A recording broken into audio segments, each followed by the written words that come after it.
कर्ज का बोझ। उन दिनों तेनालीराम की आर्थिक स्थिति ठीक नहीं चल रही थी।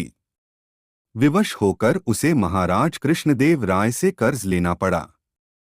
कर्ज लेते समय उसने महाराज को वचन दिया कि वह शीघ्रताशीघ्र कर्ज चुका देगा।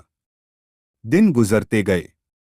तेनालीराम की आर्थिक स्थिति कुछ बेहतर अवश्य हुई, किंतु इतनी नहीं कि वह महाराज का कर्ज उतार सके। वह कर्ज को लेकर परेशान रहने लगा। उस परेशानी के दो हल थे। एक कि वह किसी तरह महाराज का कर्ज उतार दे दो, किसी तरह उसे कर्ज से मुक्ति मिल जाए।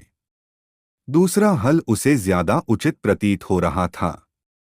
लेकिन वह महाराज से कहे तो कहे कैसे कि वे उसका कर्ज माफ कर दें।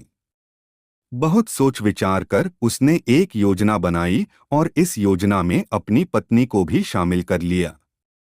फिर एक दिन उसने अपनी पत्नी के माध्यम से महाराज को संदेश भिजवाया कि उसका स्वास्थ्य ठीक नहीं है, इसलिए वह कुछ दिन दरबार में उपस्थित नहीं हो पाएगा। दिन गुजरते गए।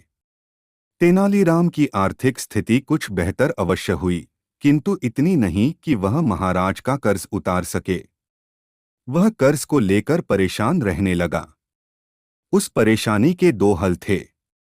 एक कि वह किसी तरह संदेश भिजवाने के बाद उसने दरबार जाना बंद कर दिया।